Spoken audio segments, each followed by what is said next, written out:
Салям алейкум, в эфире Атыра, программа «Истикамет». Направление мы продолжаем раскрывать тему семьи в исламе. Сегодня с нашим гостем Сулейманом Беем Хайруллаевым поговорим про роль женщины и какая миссия возложена на женщину. Хош келден, Сулейман.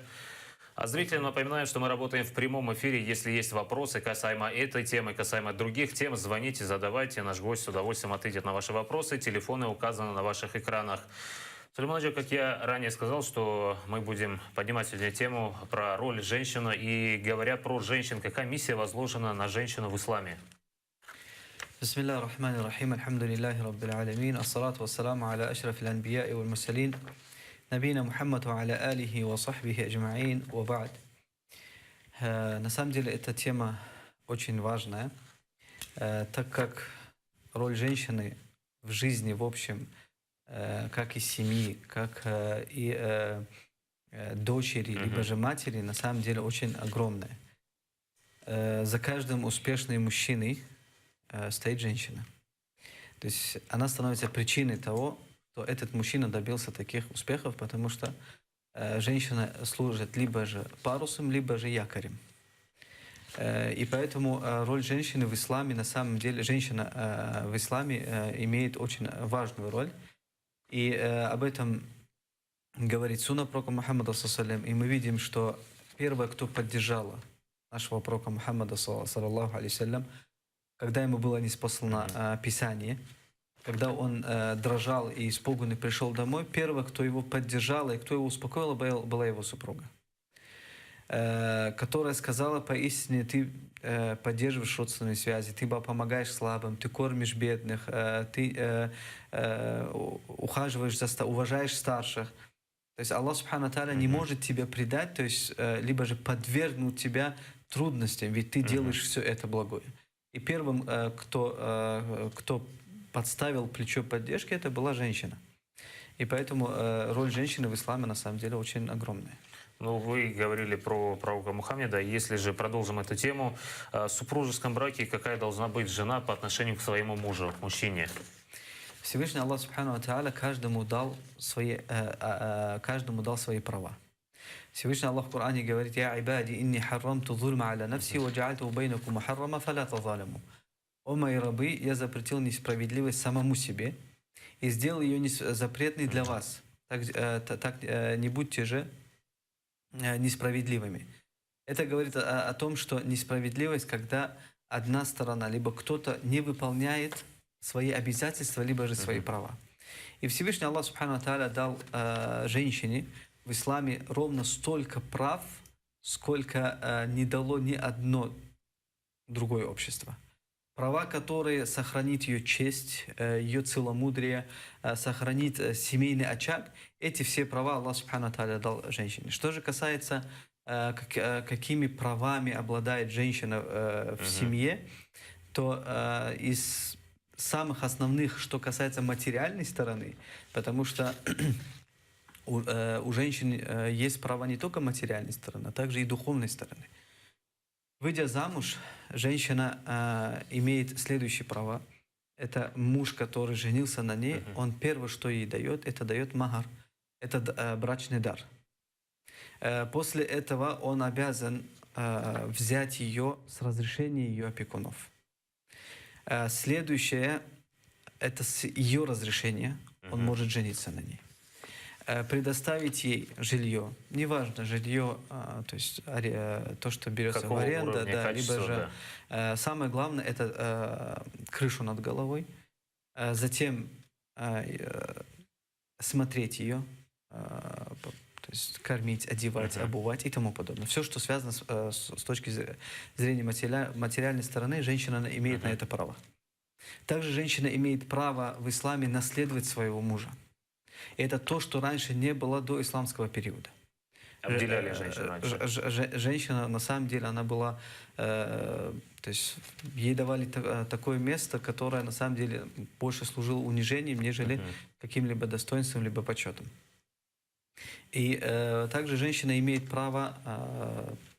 у нее в браке есть, это основные, что мы сказали, материальное, также и духовное. То есть мужчина должен заботиться о ее духовности, так как Аллах Субхану Тааля говорит: и напоминайте, ведь напоминание помогает верующим. каждый из людей, он слаб. Аллах Субхану Тааля говорит: «Вахулукаль инсану даифа», и человек создан слабым. Каждый человек подвергается каким-либо искушениям, каким-либо испытаниям, и человек, его и вера слабеет всегда. Особенно это бывает, когда приходят трудные периоды, потеря близких и тому подобное. Либо же кого-то из близких посадили в тюрьму, да упасет Аллах всех от этого. То есть и в этот период должен быть тот, кто ее должен поддерживать. И на это есть у нее права, которые наделил Аллах Субхану ва Тааля. Если же говорить про права и обязанности мужчины и женщины, отличаются ли они чем-либо? И в поклонении, если говорить перед Аллахом, отличаются ли права и обязанности женщины перед мужчиной? Ничем не отличаются. Потому что обязательства как мужчины, так и женщины перед Аллахом одинаковые. Как Аллах Субхану ва Тааля обязал мужчину совершать пятикратную молитву, так же и женщину. Выплачивать закат как мужчину, так и женщину. Поститься месяц Рамадан как мужчина, так и женщину. И посланник Аллаха, саллаллаху алейхи ва саллям, когда был послан, он говорил следующие слова: «Саллю камару раайтумуни усалли». Молитесь так, как видите меня молящимся. И он никогда не выделял женщин, либо же мужчин. И поэтому обязательства перед Аллахом у всех одинаковые. Как у мужчины, так же и у женщин. Единственное, их обязательства перед друг другом могут разняться. И в этих обязательствах они также то есть различаются в обязательствах перед Аллахом Субхану ва Тааля. Только в этом может быть отличие. А что касается общего поклонения, то они, обязательства их перед Аллахом одинаковые. Сулейман Хаджи, если же сравнить период до прихода ислама и после прихода ислама, поменялась ли роль женщины в исламе? Потому что, говорят, западный мир всегда говорит, что в исламе запрещают женщине совершать то-то, то-то, то-то. Есть ли ограничения, появились ли или наоборот стало их меньше? На самом деле Аллах Субхану ва Тааля дал с приходом ислама женщине настолько много, как мы уже говорили, прав, и более того, дал настолько почета женщине, сколько не было у нее ранее. Если мы посмотрим только арабский мир до исламского периода, то рождение дочери то есть вызывало горе в семье. Если мужчине сообщали о том, что у него родилась дочь, у него менялось лицо. Они, боясь этого позора, они закапывали дочерей живьем. Аллах Субхану ва Тааля говорит: «Ва идаль маудату суилат би айи занбин кутилат». И в тот день, когда Аллах говорит о судном дне, и когда младенец, маленькая девочка, будет спрошена, за что она была убита. То есть всего лишь только из-за глупости. От того, что рождение девочки – это позор. Следующий случай, которые были в их обществе, либо же правила в их обществе, это то, что женщина не наследовала никогда мужчин. Женщина не имела права на трофей. Женщина после смерти своего мужа, она оставалась как бы в подвешенном состоянии. Что угодно могли с ней сделать. То есть на ней могли жениться родные братья, либо же могли просто ее продать и тому подобное. То есть это все было до исламского периода. И когда Аллах Субхану ва Тааля послал Мухаммада, саллаллаху алейхи ва саллям, и Аллах говорит о нем: «Инна арсальнака рахматан ва ма арсальнака илля рахматан лил аламин». И мы послали тебя милость, как милость ко всем мирам. И на самом деле это выражается в законах ислама. После прихода ислама мы видим, у женщины есть права в семье. Женщина имеет право на наследство. Женщина имеет право на то, чтобы ее содержали. Когда она дочь, ее обязан содержать отец. Когда она замужем, обязан содержать ее муж. Она имеет право работать, но она не обязана, и на нее не возлагается обязательство тратить со своего имущества. По обеспечению содержания Да, семьи. по обеспечению содержания. Ее имущество остается у нее, и как пожелает, она распределяет это имущество. Аллах Субхану ва Тааля уберег женщину и дал ей очень много прав тем, что сделал даже причину попадания родителей в рай – это дочери. Представьте себе, в период, когда рождение девочек считалось позором, и их закапывали, после прихода ислама посланник Аллаха саллаллаху в одном из хадисов говорит: у кого родились две девочки, либо же он воспитал 3 дочерей, в другом хадисе говорится 2 дочерей, должным образом, и выдал их замуж, то они становятся причиной попадания его в рай. Из-за дочерей человек попадает в рай, если он их воспитал должным образом и выдал их замуж. Также ислам защитил женщину тем, что запретил ей показывать свою красоту, которую Аллах Субхану Тааля наделил ее, посторонним взором. Потому что это является причиной преступлений, причиной всех нечестий.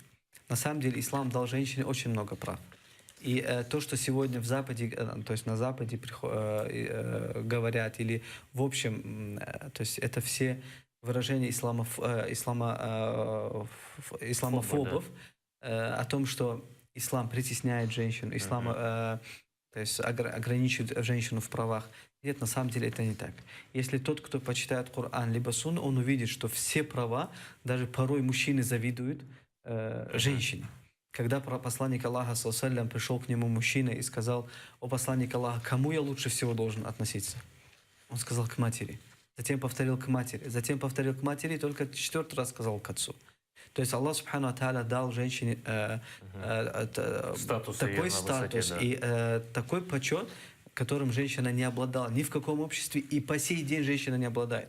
Сегодня, если мы посмотрим в другом обществе, женщина, она, то есть обязана делать все. Она вышла замуж, она обязана работать, она обязана содержать детей, она обязана и обязана. Наравне с мужчиной. Наравне с мужчиной.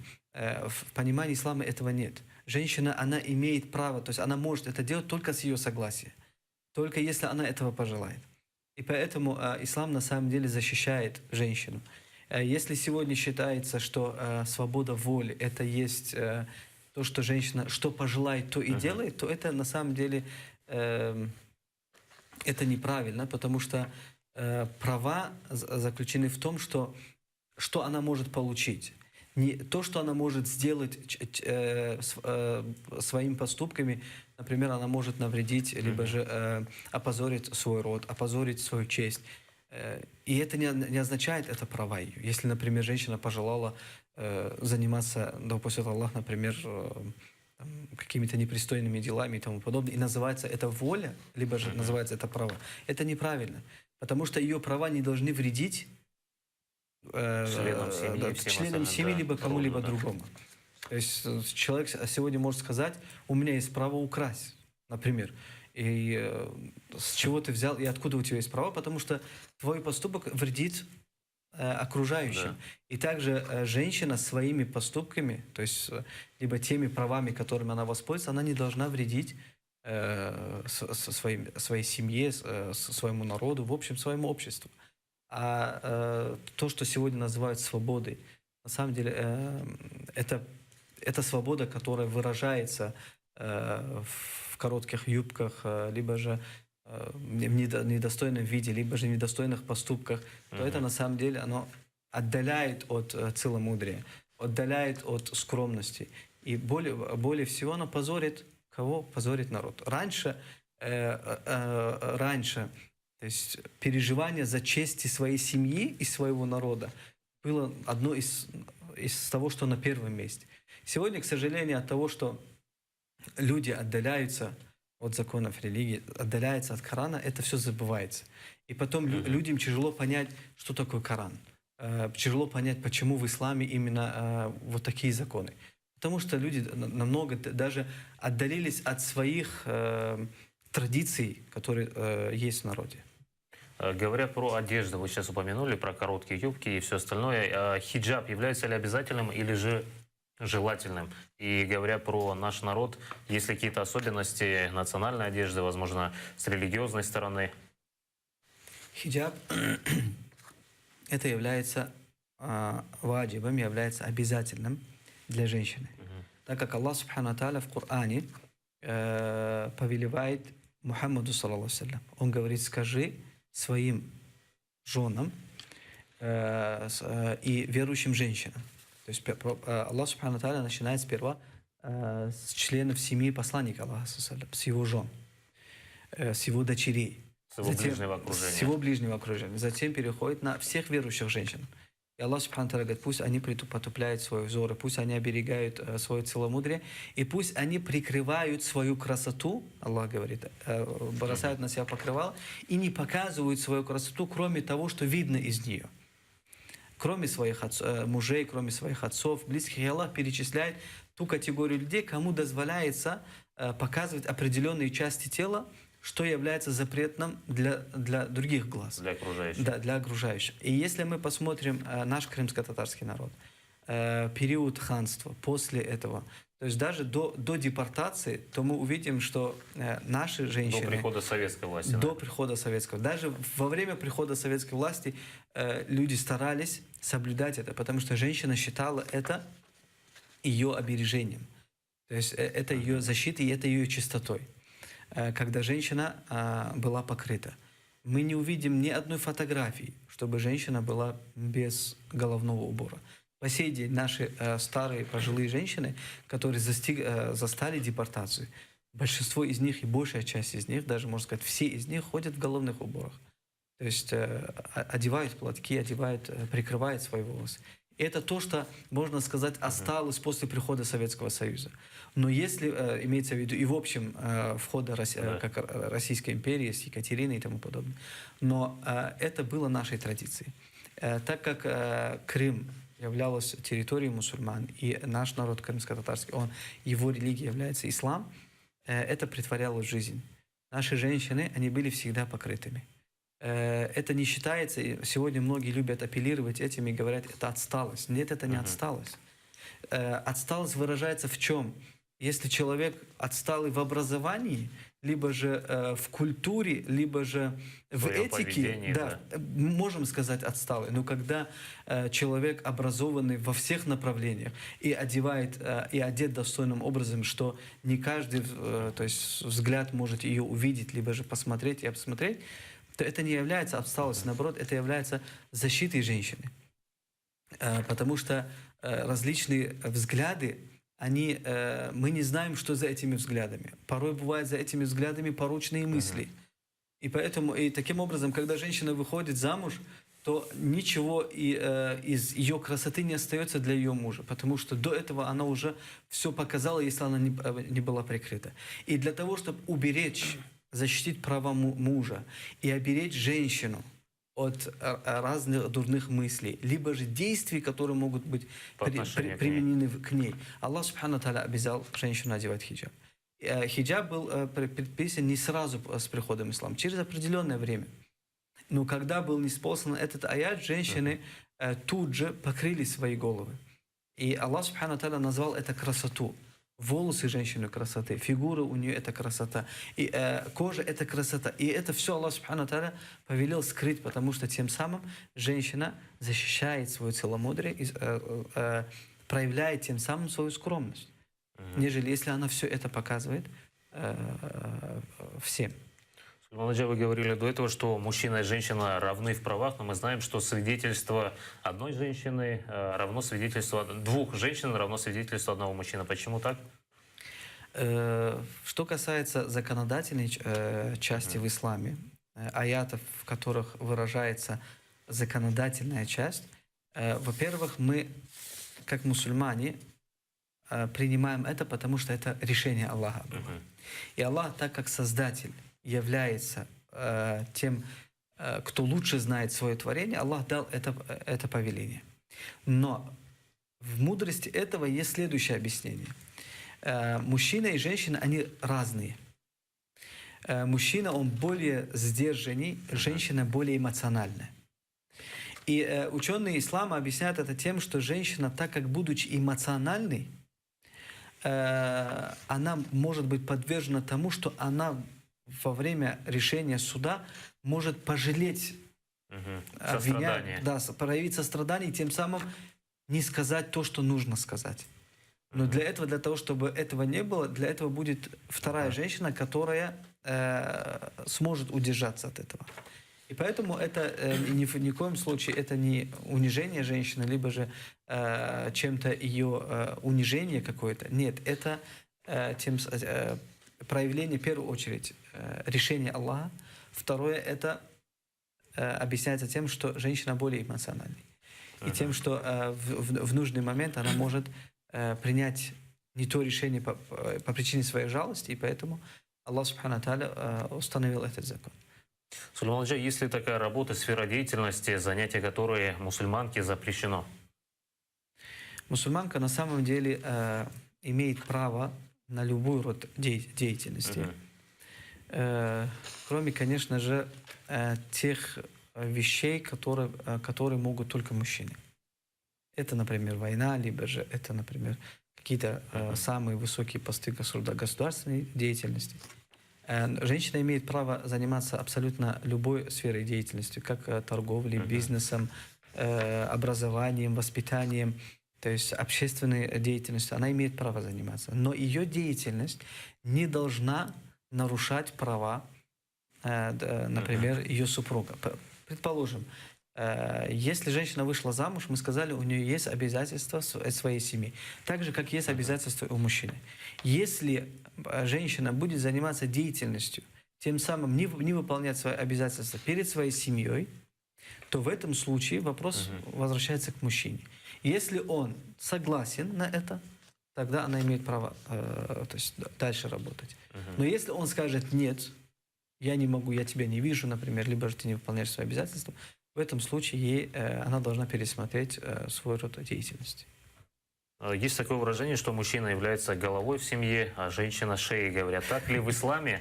Соблюдается ли этот принцип, или он противоречит нормам ислама? На самом деле у этого выражения, наверное, есть двоякое значение. Но мужчина является головой в семье, и он является мозгом, и он тот, кто принимает решения. Если имеется в виду в том, что шея куда повернет, то и будет делать мужчина, нет, это на самом деле это неприемлемо как в исламе, так и в нашем народе, в крымско-татарском народе, так как главой в семье является всегда мужчина. Женщина является советником, она является той, кто помогает. Если женщина желает взять вверх, стать головой, тогда мужчина превратится в шею, либо же превратится в какой-то другой орган. И часто мы видим в семье, когда, например, если муж бездействует, то вверх берет женщина. И это на самом деле пришло к нам извне. У нас такого ранее не было. И все это говорит о слабости, то есть человеческих качествах, то есть мужских качествах мужчин. Мужской решительности. Да, мужской решительности. На самом деле, что касается этого примера голова и шея, оно неправильное. Правильно то, что супруга, женщина, является советником для мужа, является тем, кто поддерживает его. Но мозгом всего и тот, кто рождает идеи, либо же, возможно, тот, кто воплощает в жизнь идеи какие-то, это является мужчина. А может ли женщина против воли своего мужа, или же, если она еще не замужем, против воли своего отца что-либо совершать? И если да, то к чему это может привести, последствия возможны? Если женщина является дочерью до замужества, то сделать что-то вопреки воле своих родителей, это означает ослушаться своих родителей. Мы говорили на предыдущей передаче о том, что почитание родителей является обязательностью детей.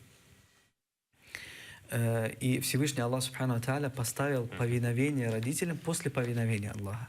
Это говорит о том, что повиновение родителям является одной из величайших видов поклонения. И если женщина совершит какой-либо поступок вопреки слов родителей, это матери, либо же отца, она тем самым зарабатывает грех.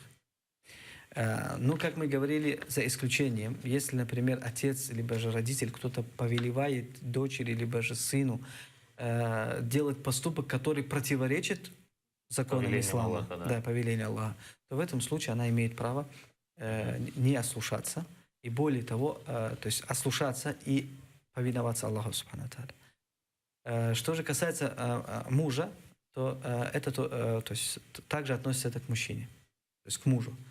Женщина, она в семье, это та, которая является хранительницей очага, и мы сказали, у нее есть свои права, и у мужа есть права.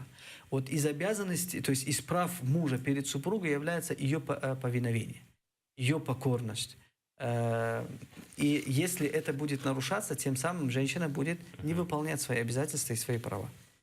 И таким образом она тем самым заработает грех. Но если муж запрещает, то есть либо же повелевает ей делать то, что противоречит нормам ислама, то в этом случае она имеет право послушаться его. На прошлых передачах мы говорили, что девушка может выйти замуж с достижением зрелости. Если же она выходит замуж против воли своих родителей или же попечителей, к чему это может привести, какие последствия?